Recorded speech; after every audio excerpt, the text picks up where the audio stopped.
You're listening to a Monster Kid podcast.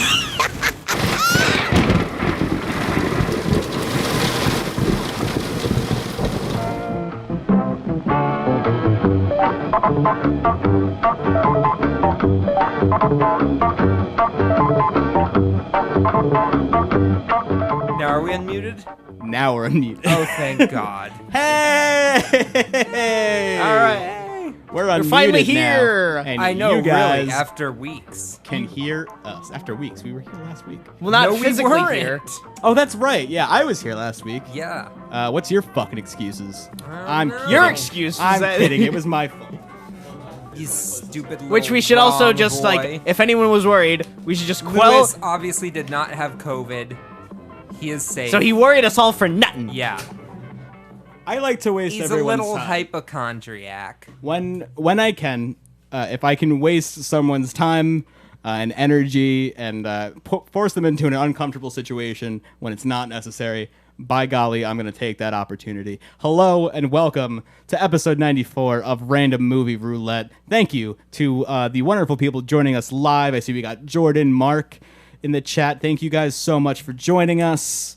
Yep. We don't have our moderator, Cody, just yet. Maybe he'll stop by later. We'll see. Again, guys, every week you can catch us. We typically stream Thursdays, 9 p.m. Eastern over on twitch.tv/rmroulette. We have a great time with you guys watching live. You guys can interact, ask us questions, all that stuff up in the chat.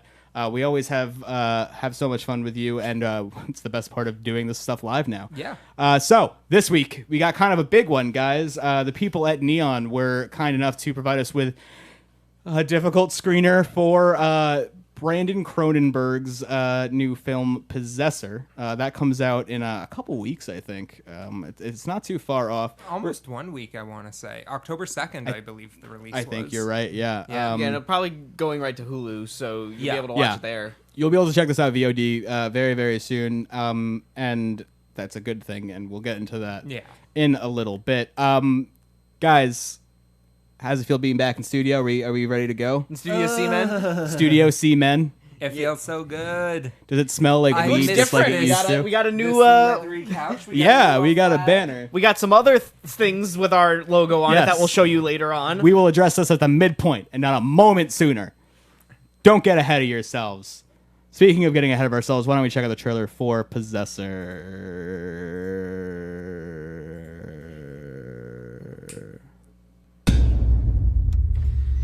There we go. Interface is active and we're at full power.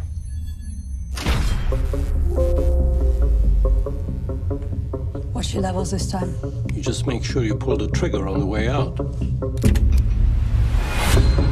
After initial binding, you'll be locked in, with no loss of control permitted during this performance. We can't afford any mistakes on this one. This is my first time seeing this trailer, by the way.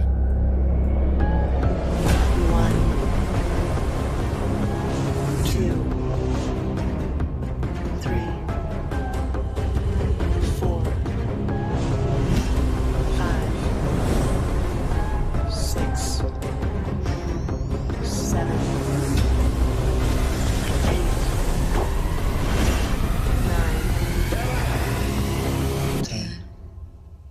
Good. Very good.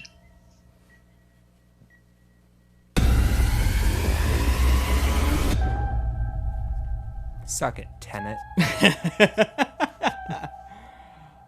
All right. So, as far as the chat goes, guys, if you want to ask us questions about this movie, I know no one has seen it just Yeah. yet. And we don't want to spoil anything because, and we like, will not. Yeah. Yeah, so don't ask us anything too specific, but like Right. in general, anything that you're wondering about, because this was like a big buzzed about movie during like the festival, like when festivals were happening at Sundance. I think it premiered, and Yeah. it kind of made a big stir there. And I'll be honest, I think this movie has been Overhyped. victim to festival overhyping. Yeah.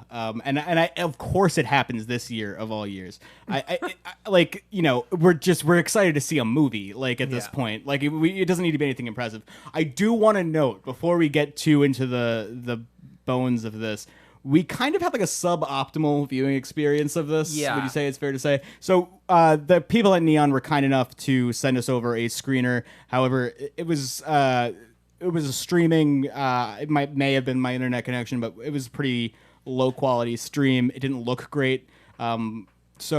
And also we had to start and stop it a lot. I think it took us an extra 30 minutes Right. to watch. Yeah, this not movie even just because of beyond- that, but just like, we're fucking around, we're ordering food Yeah. and stuff. So but yeah, also it's- because it did Right. It did buffer a lot. bonk out a good number of times that we really lost focus and did not get a regular viewing experience like you would streaming. So right out of the gate, Jordan has a great question.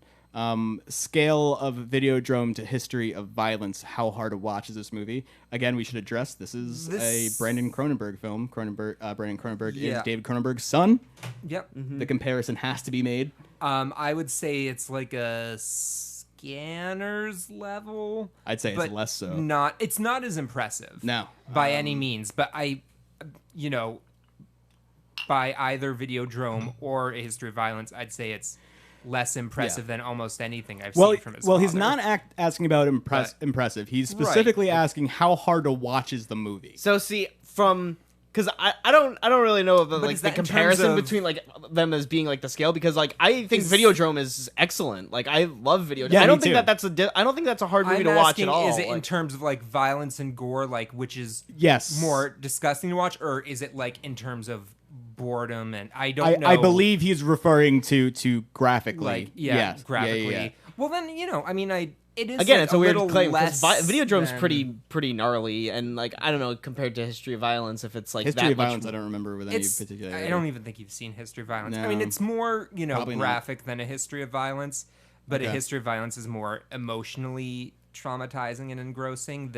Right. I think this is just nothing compared to anything his father's done, frankly. I mean, to be fair, there's a lot of like early '70s Cronenberg that I think are much more boring than this. Like we said, Shivers, and I think The Shivers Brood is actually way better than this. I love The Brood, so I know I'm. Yeah. About, you can see The Brood. Because here's poster here's behind me there. here's the weird thing when you're asking like comparison of like what type of David Cronenberg is this. I think that like because depending on who you're talking to, it's like we have different tastes where it's like we like Videodrome, but Jack doesn't really, and like I don't really like The Brood, but you do. So it's like and you really like I Shivers, and we Scanners don't and like. Shivers, they don't.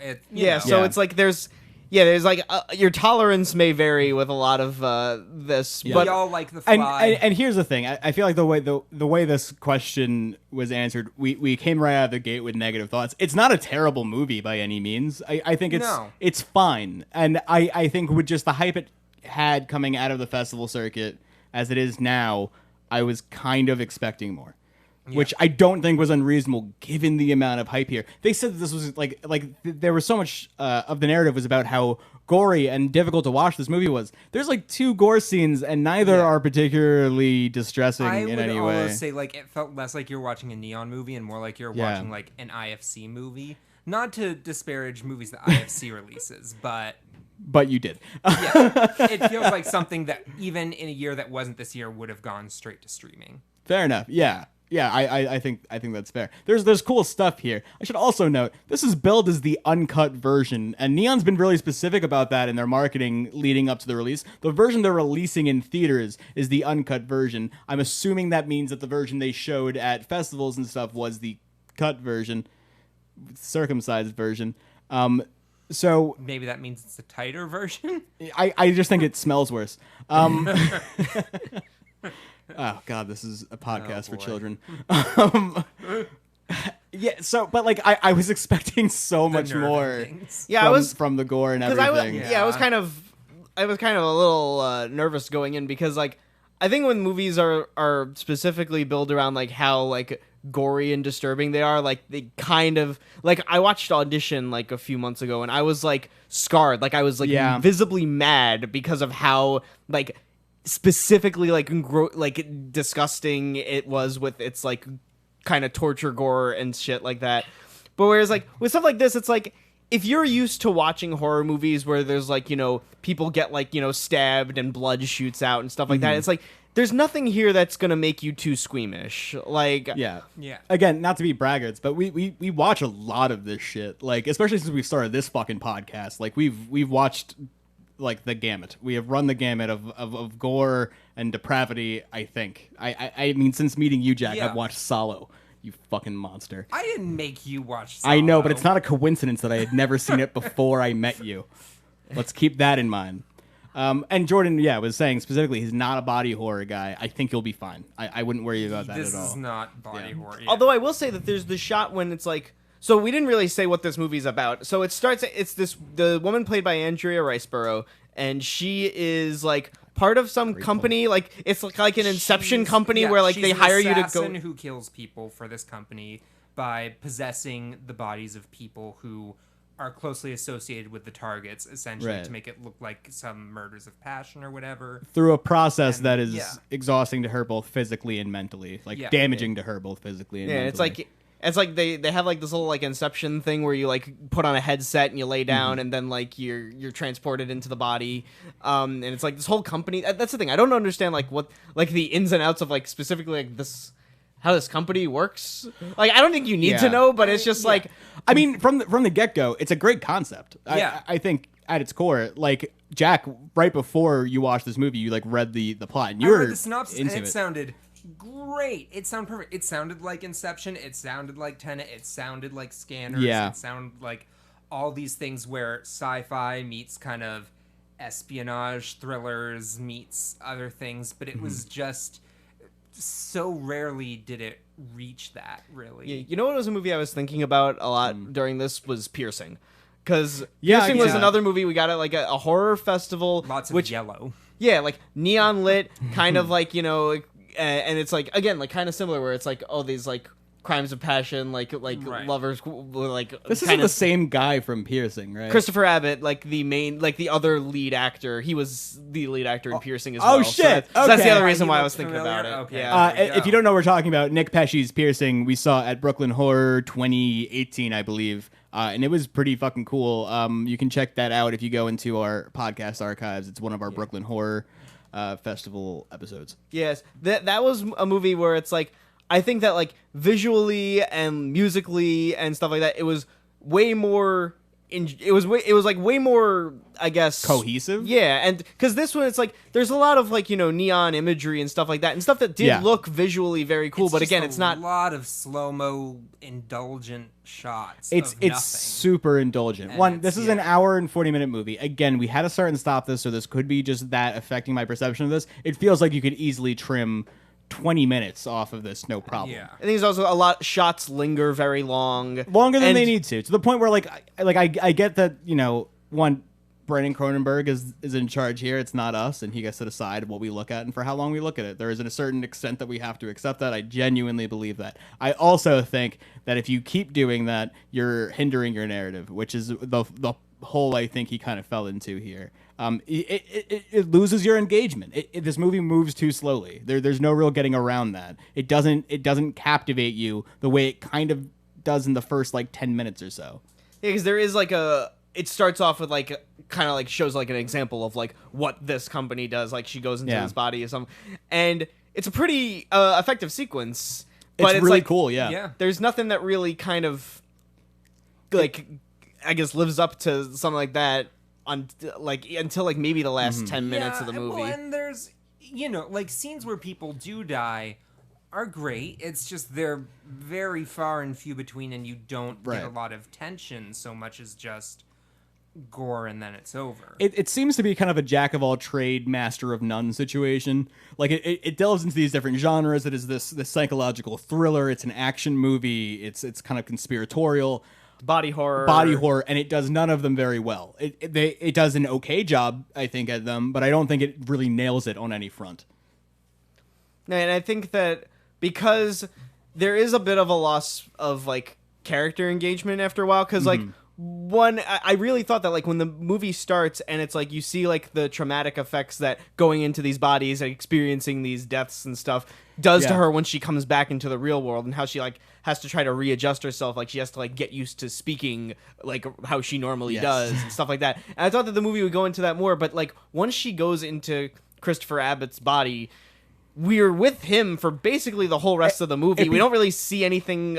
Like, we don't really see many lasting effects on her. Again, this is not a spoiler. This is the plot of the movie. We've only explained the setup here. She does at some point possess a man, and that is the job that we're looking at for the rest of the movie. I was kind of hoping we'd see more examples of her doing other jobs.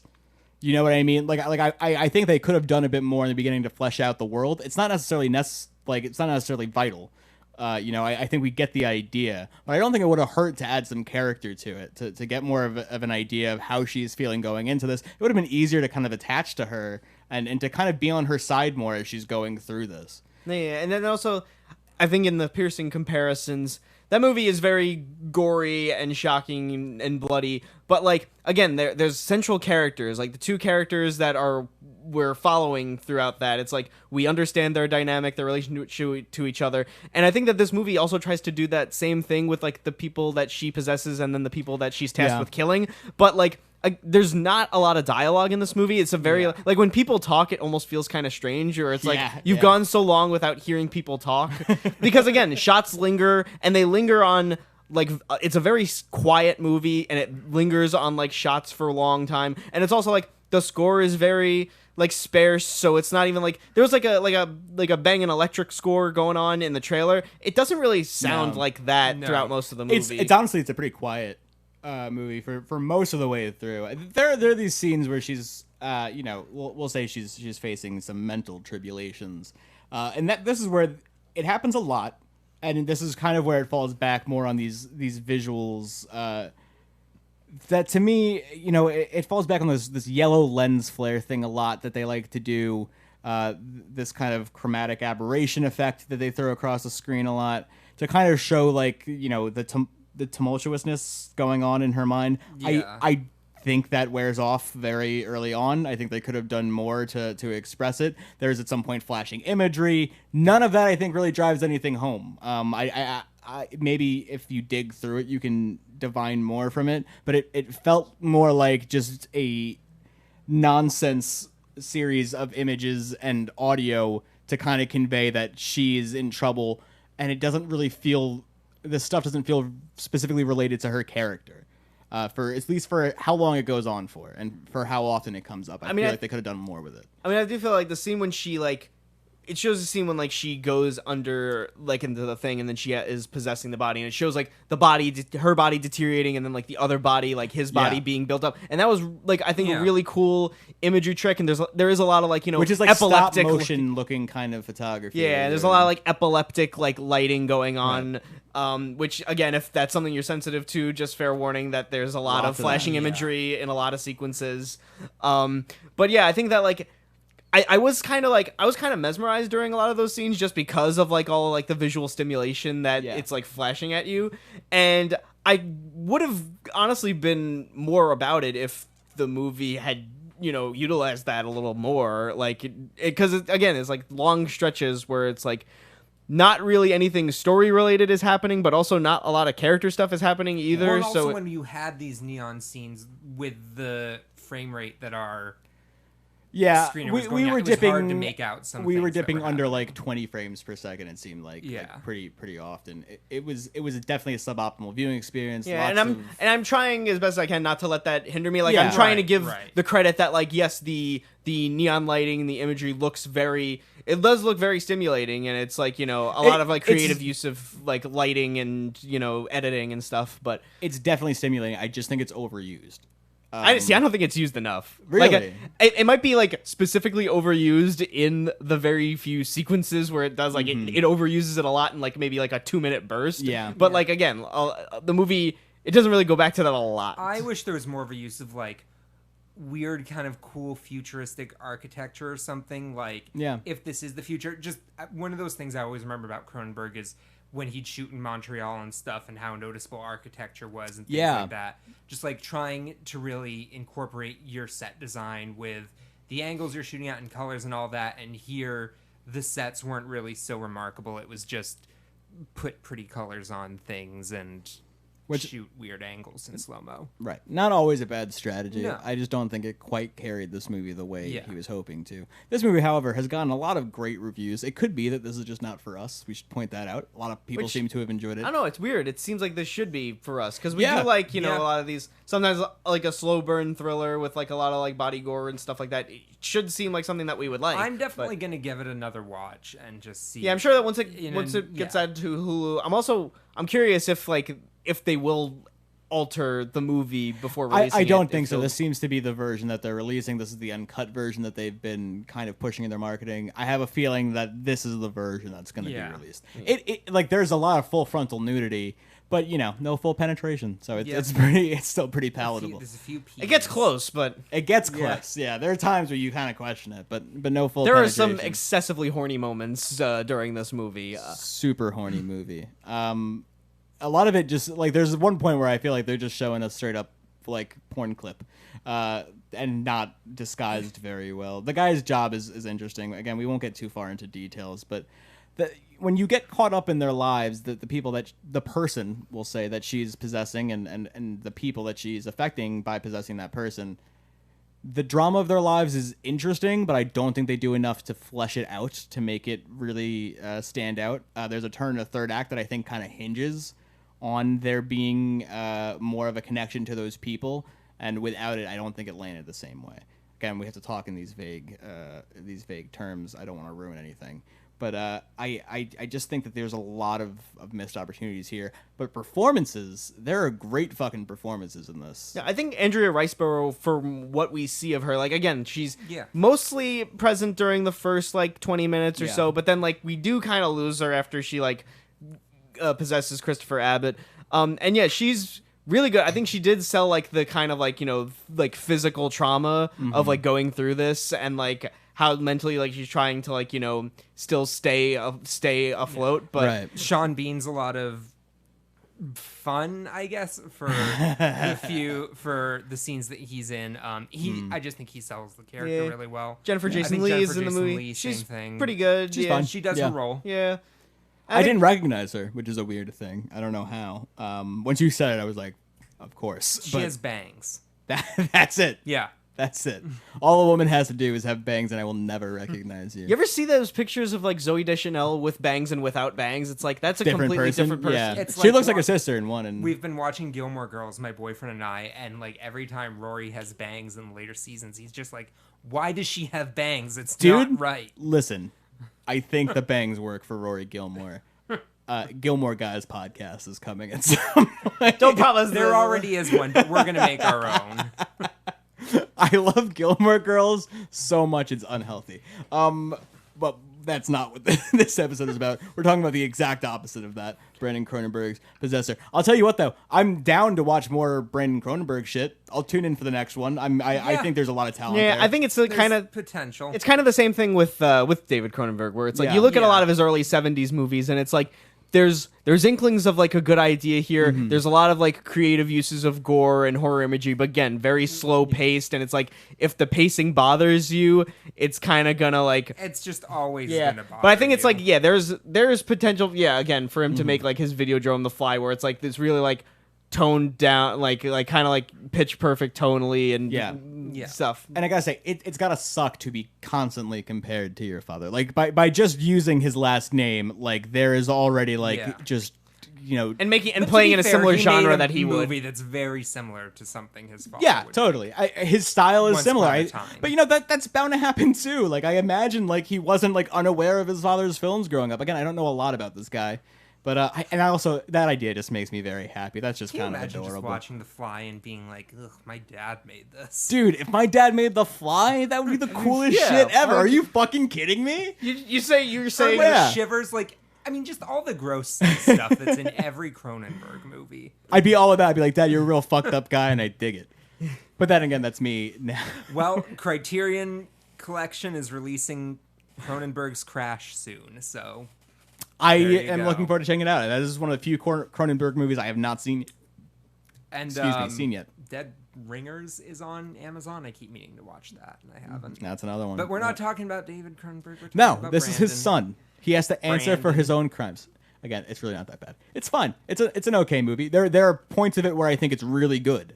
There are certain sequences that I think he like half an hour in, you asked, so like, how are you guys liking it? We're like, yeah, I'm digging this so far. Yeah, This is we were pretty all good. Like, across the board really enjoying it at first. It falls off is the Yeah. problem. I don't know if it falls off. I think it's just like the disappointment settling in of like, all right, where did this kind of go? Because before that, we were like, all right, this has an interesting setup. Like we know where we're going Yeah. now. And then like We coast on that for a while. That opening scene buys it a lot of of credit. goodwill. Yeah, exactly. A lot of goodwill.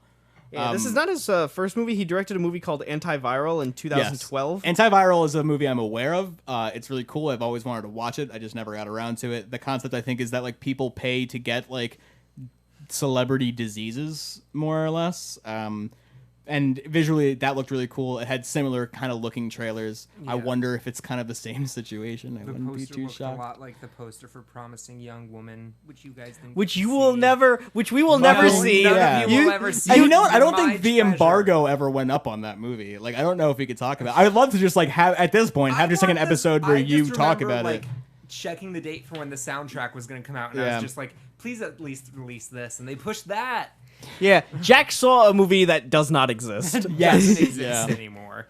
We don't know if it's going to come out. Like, everything just got pushed back.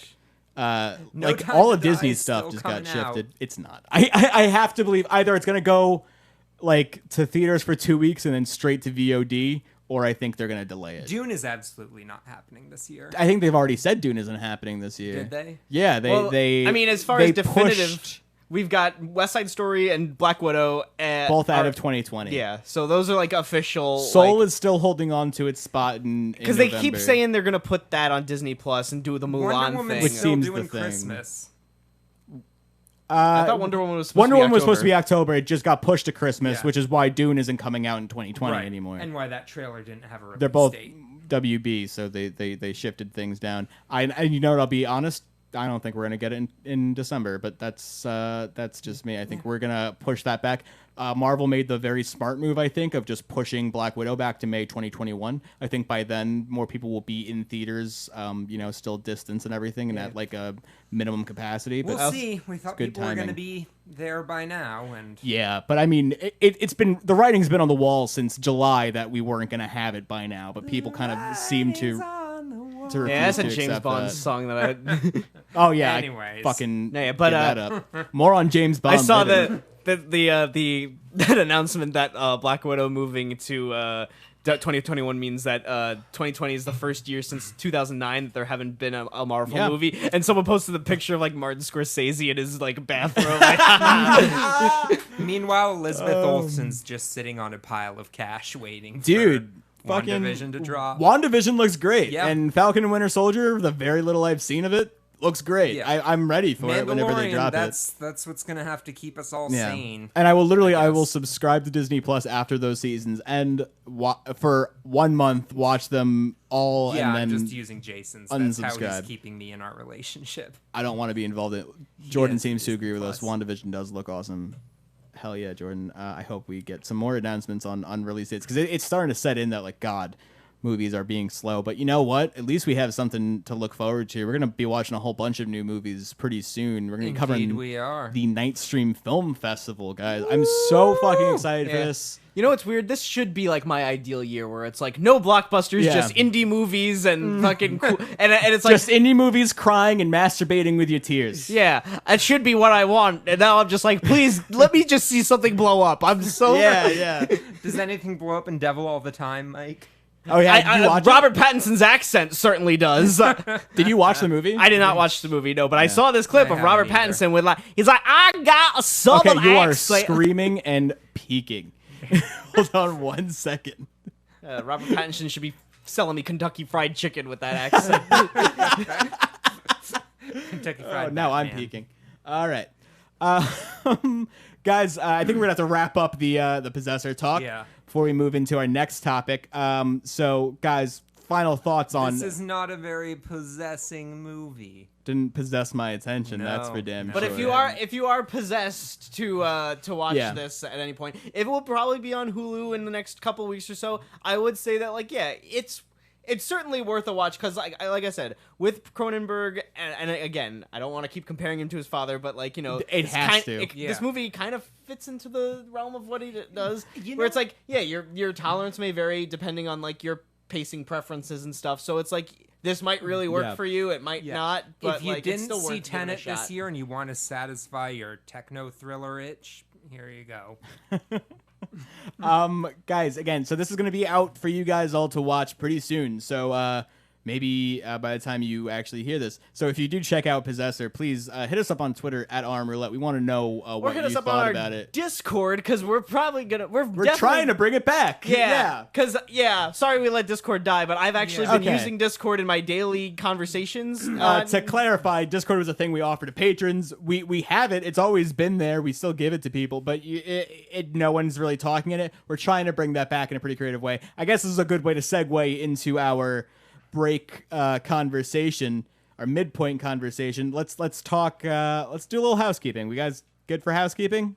Yeah, Got a nice house? I know we did a Let's whole do a housekeeping little thing cleaning. last week, but we have more things that we need to discuss, and then we also have a fun list thing at the end that we're gonna do after we talk about this. Yes. Yes. Very, very, very fun. All right, so guys, we've been talking about this since RMR started. RMR merch is an actual thing that is happening. Guys, would you like to reveal Modelly's shirt with our logo on it as a Or giant shirt? They won't a all look like nifty that. beanie. That is a knit beanie. It actually looks really, really dope. Probably not showing up great on camera. If you want to see a better look at it, just make sure you're following us on Twitter at RM Roulette. We will be selling these things. They're going to be very reasonably priced. We went through great pains to make it that way. Because of that, however, there will probably be some kind of bizarre seeming order process. We're going to give the details on that at a later date, probably within the week. But keep an eye on it. We're really stoked about it. And we're excited for you guys to have it. Again, if you've been a subscriber to our Patreon since before the last episode, you will get a t-shirt. Make sure you are hitting us up and getting us your t-shirt size. That is very important. We don't want to send you too big of a t-shirt, but we'll do it, and we'll laugh at you and call you fat. You can use it as a sleep shirt. It's your nightgown. Like goddamn Ebenezer Scrooge. Can we get Ebenezer Scrooge hats? Can we get Ebenezer Scrooge on our podcast as a guest? Do you think I we believe get we Skype can. in? Can we do a Christmas Carol? Humbug. No. All right. So that is going on, merch stuff. Keep an eye on that. Also, rmroulette.com. It's in full effect, baby. You can go to rmroulette.com, and there's a blog there, and Cody is running it, and it's fucking great. He's doing a great job. He's doing a wonderful job. We got some cool stuff on there, a couple articles. He's got a review for Feels Good Man, a movie we weren't able to cover on the podcast. So Cody's got you a review of that. Documentary about Pepe the Frog. So that's Which is way more interesting than it might sound initially if you don't know what that is. We have a few little reviews of things we've been watching lately on there. Yep. We have, so monthly we're going to be doing recommendations on there. We just did our recommendations for September. We're going to go over them actually as the second part of this episode. So stay tuned for that. We're going to be talking about it, chatting it up, letting you guys know why, and letting you know that also you'll be able to check out these recommendations every month over on rmroulette.com. We're really excited about that. We're really stoked that Cody's on board and doing such a great job. It is still a work in progress. If anyone wants to write for us, guys, with no writing experience at all, totally fine. Send us a pitch. Send us an article. We will review it. Just send it to Lewis at rmroulette.com. That's Louis at rmroulette.com. I'll review your pitch. And let you know if you're greenlit. You do not need to worry about experience. Do not write to me about your experience. That is fine. I will tell you if it's interesting or not.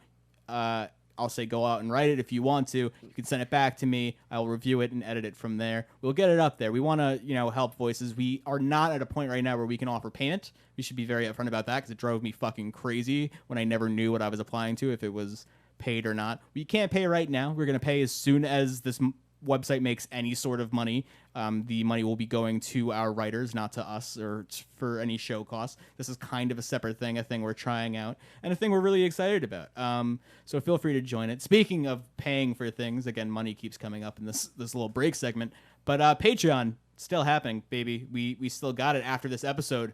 Right after this episode, if you're on Patreon, be sure to keep a lookout in your notifications. We're gonna be posting a link to the after show, the Patreon TV show where we're talking about Mike's pick this week.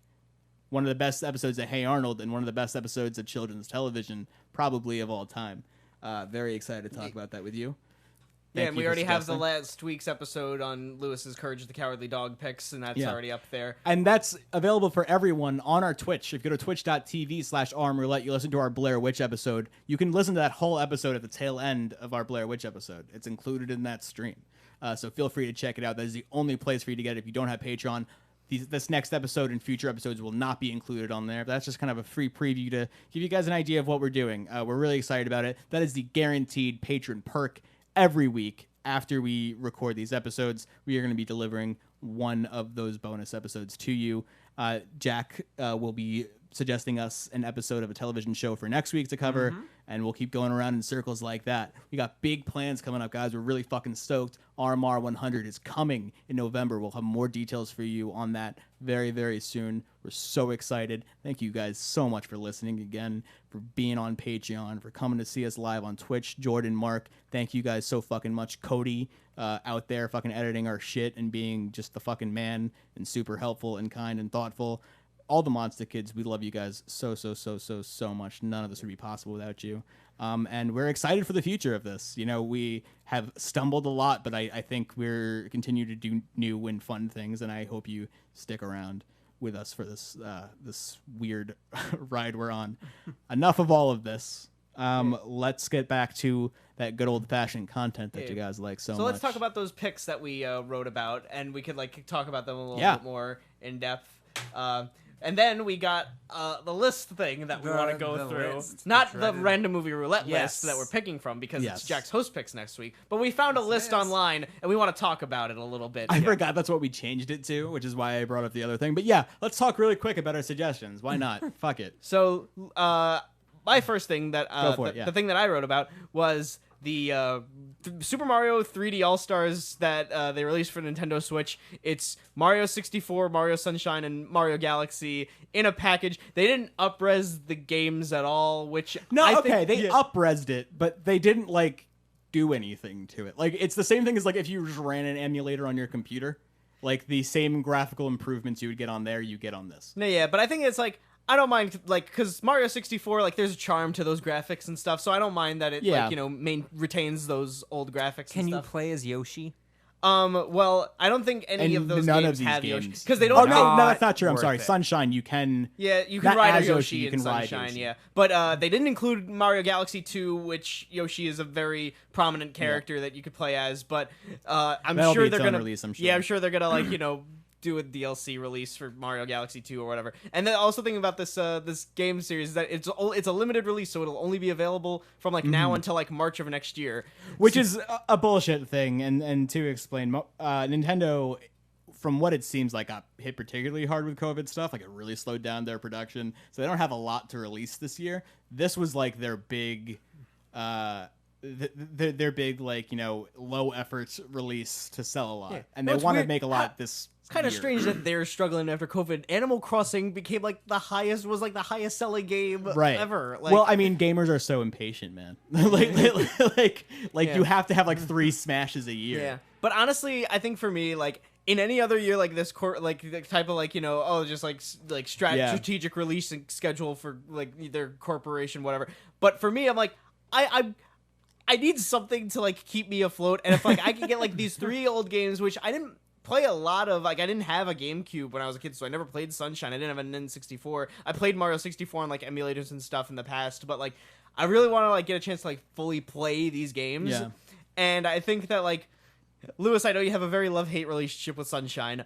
I do, yes. There's great things about it, but I think there's a lot of things that really could be fixed if we were remaking it, but that's beside the point. Yeah, I think that like it's clearly the weakest of the 3 games. It's got a lot of like like I guess control and camera problems. But yeah, it's still like fine. Like it's still fun running around doing Mario things in there. And 64 is a game that's like, for as like primitive as a system as the N64 is, like most games from that era don't hold up at all. And they don't feel as good as Mario 64 is like feels like a modern Mario game. Like I think it's just like they've just like stuck true to that formula because it's just like it works.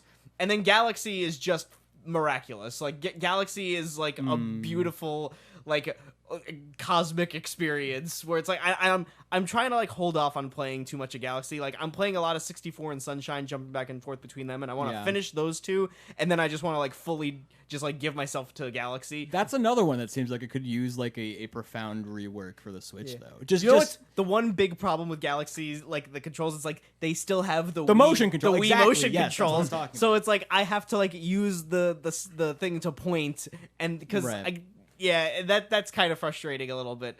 But like, I think like if you just want like a chance to just like play these games in on your modern console, like this is like, you know, it's definitely worth my, like, it's definitely the thing that I'm playing the most right now. I'm getting a lot of usage out of it. So yeah, I mean, I'm sure that everybody's played like a lot of these games a bunch before, but I mean, hey, if you have a Switch and you're looking for stuff to play, I mean, this is, and it's a limited time thing, so you better, like, I guess, yeah, you better get on it. You fucking better do it. Yeah. All right. Yeah. Jack, what about you? So mine is Apple TV Plus's Ted Lasso. You're the only and person I know I know what that you're watches thinking. Apple TV Oh God, what am I gonna do with my Apple TV Plus subscription? Which I guess you get free if you got a new iPhone in the last year. So, you know, really, I would never get Apple TV Plus either. But the thing is, if you do have it, this is actually a very good show. We were kind of just thinking, my boyfriend Jason and I, like, oh, what are we going to watch that's on right now, yada, yada, yada. And we'd finished Doom Patrol, we'd finished Harley Quinn, we'd kind of gone through HBO Max's catalog of stuff. And this seemed like something that was interesting because how can you go wrong with a TV show based Right. on a commercial?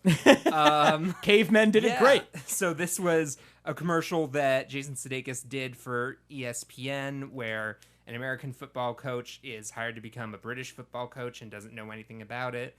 And you would think this just sounds like the dumbest premise ever, but for whatever fucking reason, it actually really works, and it works pretty well. And he just plays a really lovable sweetheart, but he's never, like, stupid in the way that Michael Scott, or dare I say, like, Kimmy Schmidt, or, like, any other kind of eternally optimistic, peppy person can be.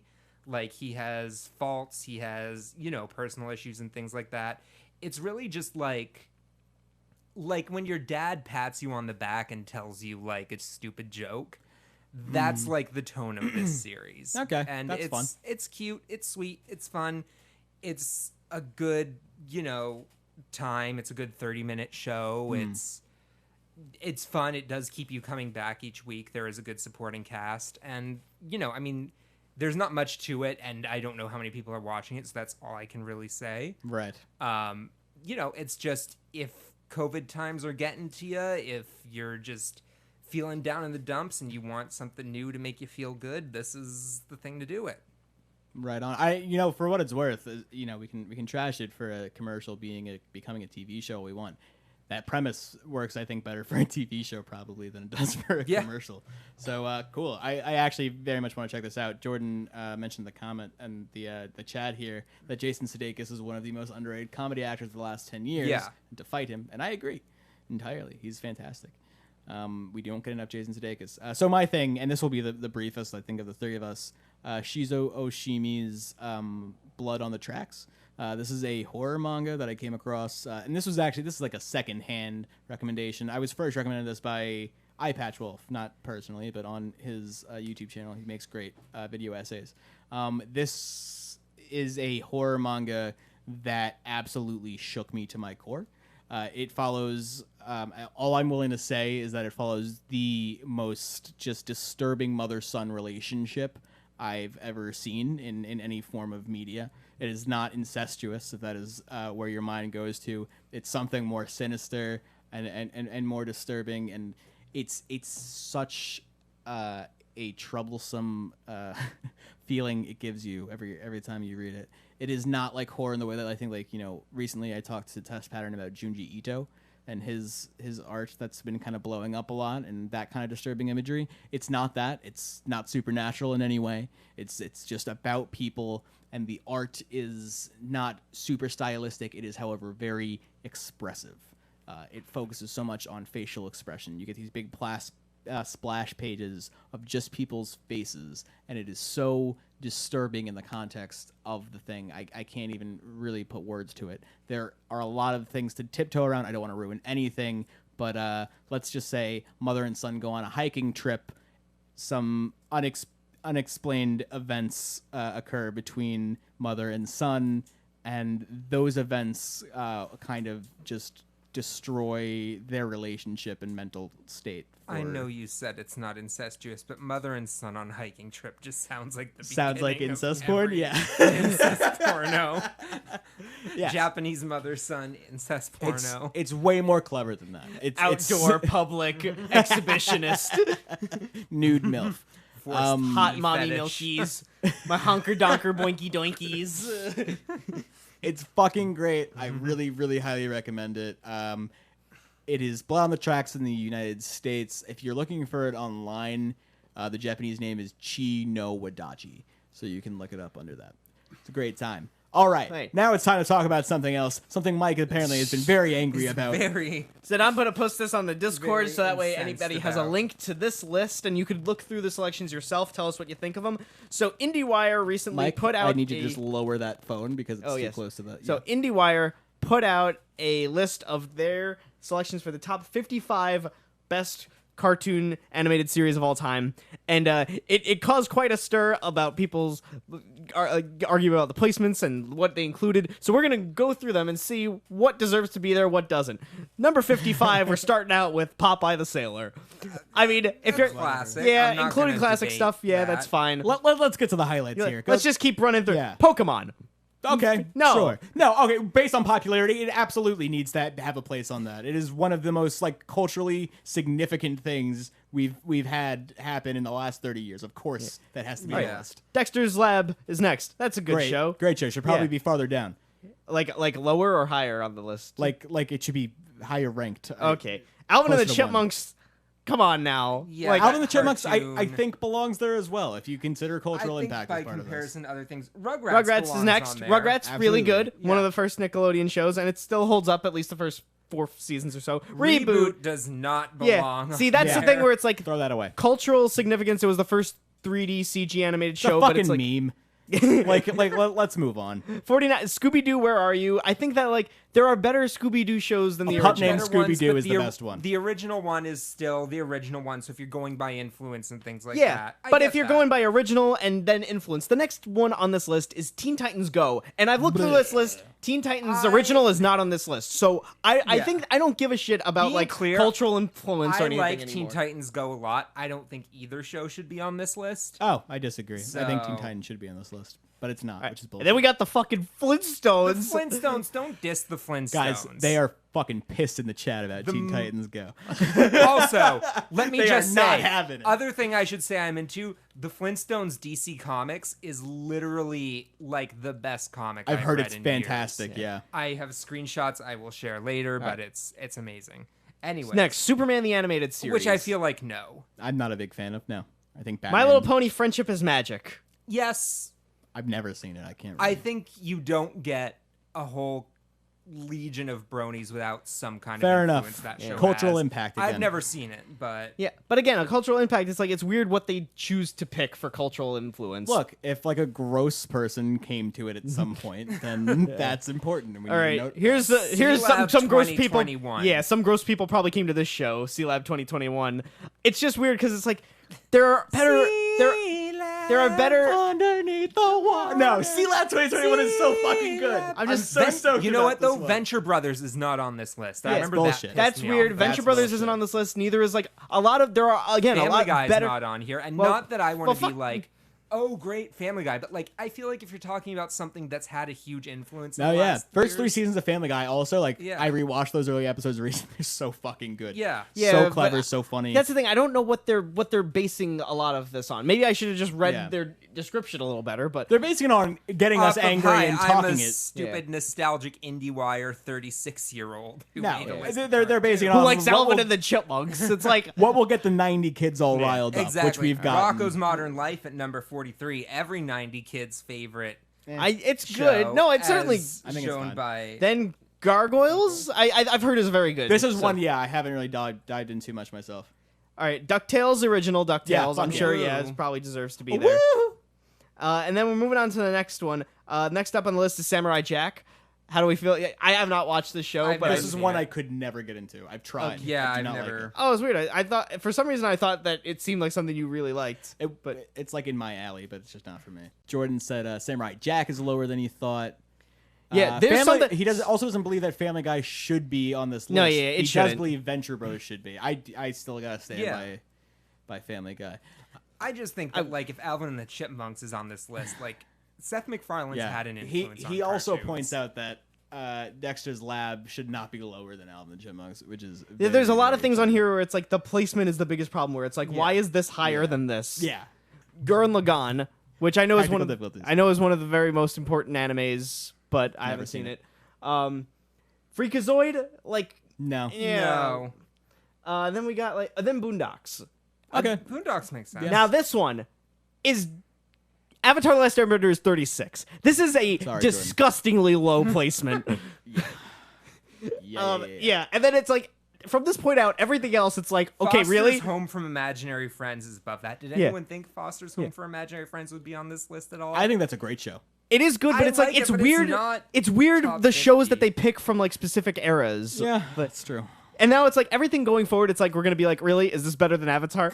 Okay, then we got FLCL, which Haven't again, seen, yeah. Never. I know a very important influence of anime.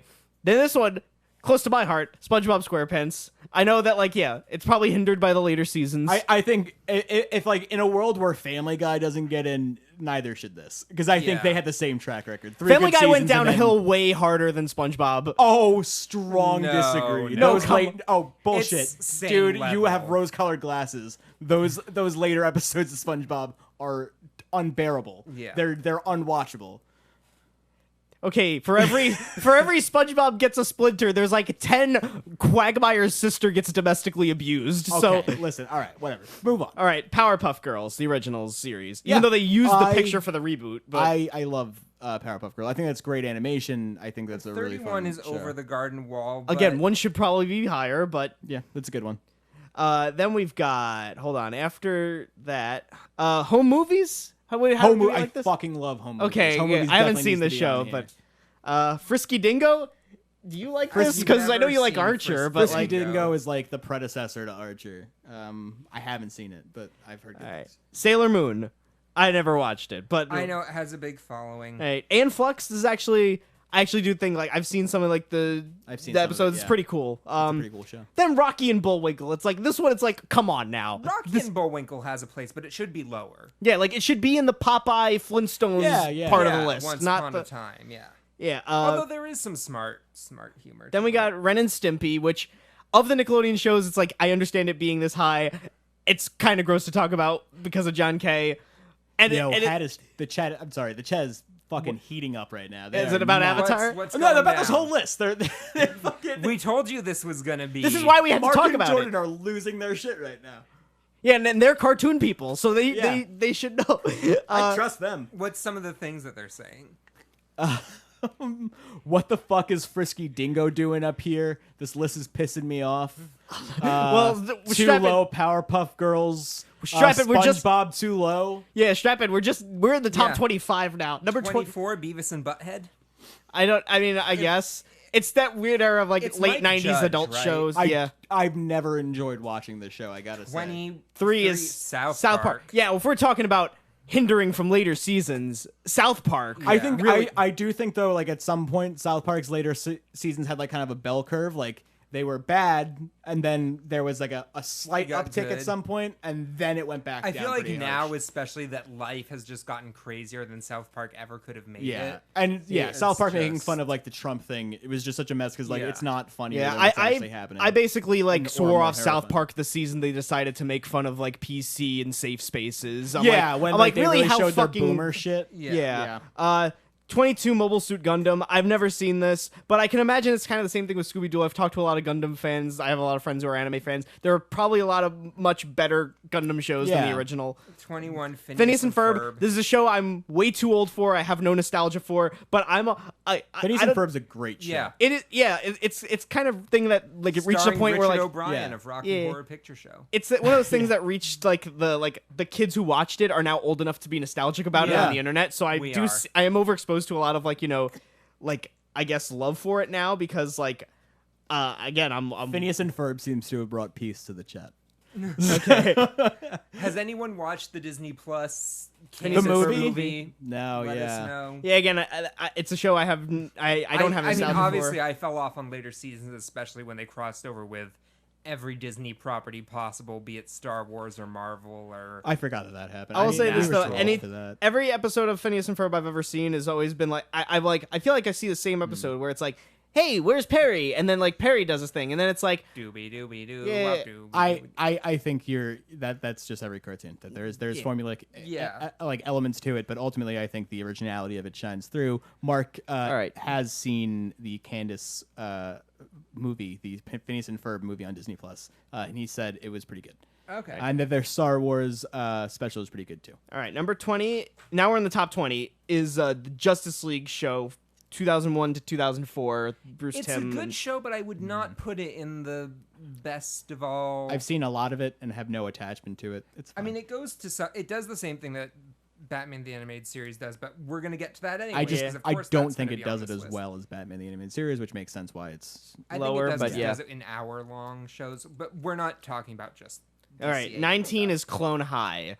Clone High's fucking great. I'm sure it's very good, and I would like to watch it. It's getting a little bit of a resurgence and like it's coming back literally. Oh, okay, I didn't to even know Comedy that, Central. but Yeah, 18 King of the Hill. Yeah. it's not for me, but I a lot of people liked really it. like It's not one of my favorite shows. All right, number 17 is Cowboy Bebop. I just started watching the show like literally yesterday.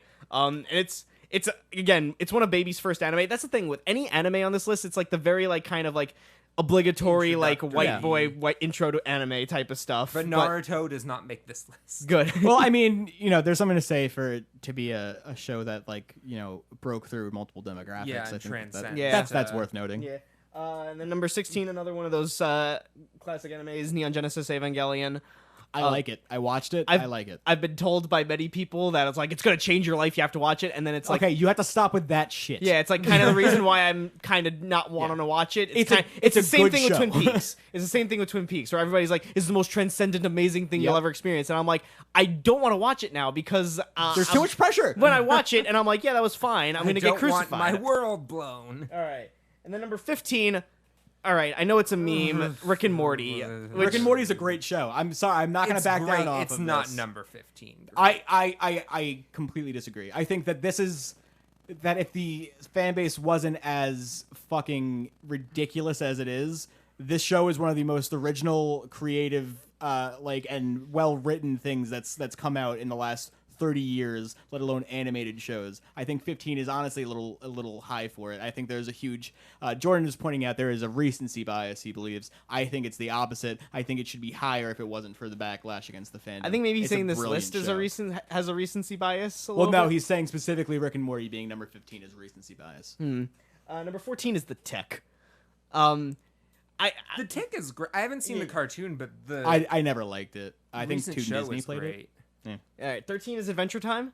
Adventure Time's great. I like the show. I haven't like kept up with the lore, so I never like followed like the last couple seasons. But like it was a funny show when it was on. 12 Gravity Falls. I have not seen this, but I know that it's Gravity like, Falls should be higher. Yeah, I Yeah. know that's that good. And then 11 is The Critic, which I mean, I feel like maybe it would be fun to go back. I don't know if it's I've like never seen You know, it. this is- I don't think The Critic ages very well, but Yeah. look, I think The Critic has its place in animation history. I just Squiggle Vision in general.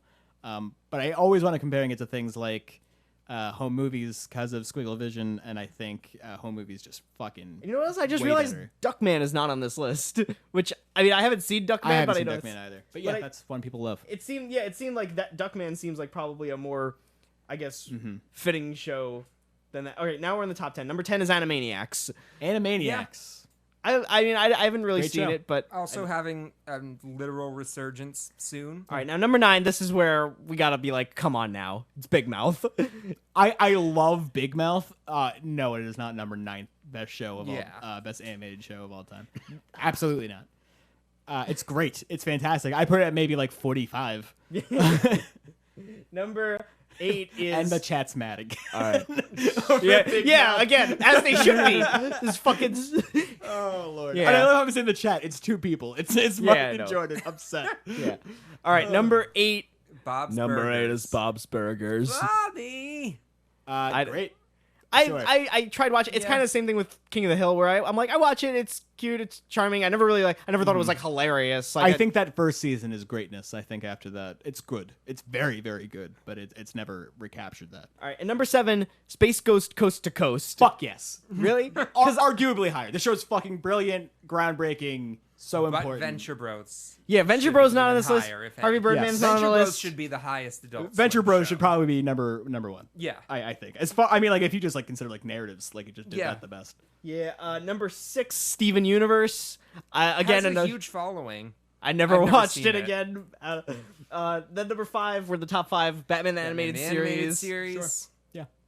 Number 4, Daria. I like Daria a lot. I don't know Never about saw number 4. Daria. Number 3, Jack's favorite show, Archer. Archer. I love Archer too, and I think we're talking Family Guy stuff. Those first 4 or 5 seasons, great. Yeah. Big fall off after that. I'd say the first 6, and then I don't remember 7, 8. what's 6. All right, Is that 6 Vice? he goes. It's after Vice. He goes back to spying. I think 7 when it gets to detective stuff. I'm kind of like iffy, That's and exactly then it. 8 is when coma stuff starts, and then you're just done. All right, number 2, speaking of falling off on later seasons, and this show is the king of that, is The Simpsons. Which I'm surprised is at number 2. It's surprised that it's not number 1, right? Yeah. Because Simpsons is one of those shows where it's like, yeah, bad seasons included, it still deserves its placement as being like that high. It is. I don't think. I know a lot of people love number 1. I don't think number 1 deserves its spot. What's number one? Number 1 is BoJack Horseman. Yeah. Now, I get it. I think if the show ended after season 3, I would be more inclined to like agree. Have you seen the ending? Not the whole. I was watching. The ending is incredible. They do a great job wrapping the show up. Because I was watching through like season 4, and I'm just like, I don't really know if there's really much to go. I kind of fell off after it, and I was just like, I don't know. It just kind of felt a little repetitive after a while. But I've Mark heard is it gets calling better. recency bias on this one as well. Yeah. I see how that can be argued. Also, Jordan's noting that Futurama isn't on this list. Yes, Futurama should also that is be the on biggest. this list. Futurama Yeah. is not on this list. Hey Arnold is not on this list, which I'm very mad about. That's the fact that Rugrats is on here and not Hey Arnold is pretty crazy. Yeah, and as from Jack's perspective, it's like, yeah, the what show were you at? Adventure Bros is not on Brothers this. should be on here. Yeah, Venture Bros isn't on it. I mean, if we're including Adult Swim stuff, like I love Aqua Teen Hunger Force. yeah. Aqua Teen, I feel like that is a show like more worthy than C Lab or Yes. yeah. And I love C Lab. I don't think we need 3 different DCAU shows on here when clearly No. everyone loves Batman the Animated Series the most. Oh, and Jordan pointed out no Billy and Mandy, which is bullshit. Mark was also hoping for Bunny and Duck. I would also say Kim Possible. I'm not familiar with. I Kim would Possible's great. and too, I would yeah. say Ed, Edd and Eddie. There's a lot of Ed, recent yeah. Cartoon Network shows on here, Adventure Time and like Steven Universe, but like I don't know, they have like Dexter's Lab and stuff like the early stuff, but Yeah. there's no Ed and Eddie, there's no Billy and Mandy. I also This is a bullshit list. Yeah. I Yeah. don't like it. At Yeah, the it's same just- time, when we keep saying recency bias, they could also say, well, they didn't want to be accused of nostalgia bias. Right. But yeah. I think, Very you true. know, I think Yeah. there's some stuff on here that's just a little too Yes. overly nostalgic. Guys, and we are refined. getting super long. I into know. the We're theater. wrapping we up had a wrap fun it thing up. we wanted The to list, do, yeah. and so And we had a great time. We We're do all have more debating. show to bring you guys. After this, we got to do the Patreon Yes. show. So, Should we talk about what fuck we're doing you, whatever put next out this week? list. IndieWire. IndieWire. Bullshit. But yeah, let's talk about what we're doing next week. Jack, it's your host Next picks. What are you week, picking? It's my host picks. And you know, I thought about all these different movies I could give, but after our Skyfall episode, fuck variety. Why do that? I am still determined to think No Time to Die is coming out this year. It might not, but this is the only time I'm going to get to do a host picks I before hope you all that. see where this is going. So why not? Goldfinger is going to be Goldfinger. which you haven't seen. I have though, not you seen said, it. I've and never seen it. Lewis hasn't seen. So Goldfinger will be our movie for next week. I am also the TV show picker for next yeah, week. and you'll get to know what that is if you tune into the Patreon show. Yes. But we'll also say But- what it is next week. Yes. But for now, you just know that it's Goldfinger. Yes. So that's what we got And- coming up, yeah. guys. Jordan says that's shocking, positively shocking. Yeah. It's a line from the movie. Plug it up, baby boys. What do you got? Oh, at JSP Jack on Twitter, Jack on 35mm on Instagram, and of course, Jack Patterson on Letterboxd. All right, I'm Hell yeah. RMR Cyborg Mike on Twitter and Instagram and Letterboxd. Sorry, my plugging was not as saucy as Jack's was. wasn't. I fucking I still write for BeforeTheCyborgs.com, even though I haven't put up anything recently. I'm gonna try to come back at some point once I have my life together, which might not ever happen. Yeah. But I'll do it anyway. But for the time being, I'll be doing my writing duties on armroulette.com. Or is it randommovieroulette.com? It's armroulette.com. armroulette.com. Jesus Christ. Yes. You are an editor-in-chief of this site. Let's get that straight. Yeah, so, we went through most of our plugs in the mid-segment for company-wide. Personally, you can follow me on Twitter at Louis J. Otero. You can find me on Instagram at armroulettelewis. You can also find me on, and I'm adding this in, even though this is probably not the right platform for it, but I'm desperate for more people to interact with me on it. GG. It's a video game collecting app. It's Letterboxd for video games. If you download GG and sign up, I'm Arm Roulette Lewis on GG, and it's a great time, and I would love to follow you guys. So let me know if you create an account. Guys, thank you so much for fucking joining us for our review of Possessor, for talking with us about this bullshit list from IndieWire, for hanging out, chit-chatting, tuning in on YouTube, where you can find us. Like and subscribe on there, by the way. It gives us a big ol' help. Comment there, too. We'll check those comments if you leave them there. That's a good way to get in touch with us. You just Google random movie... you just look up Random Movie Roulette on YouTube. That's how you find us. You'll find all of our episodes on our channel. It's a difficult thing for some reason, getting a specific URL. I'm working on it. And yeah, thank you guys for sticking around, for joining. If you are on Patreon, stick around for like 20 minutes or so. We will be posting a link on Patreon specifically for you to join our live stream for the Patreon TV show where we're going to be talking about a wonderful episode of Hey Arnold. Thank you guys again so much. We will see you next week, if not in 20 minutes or so. Goodbye.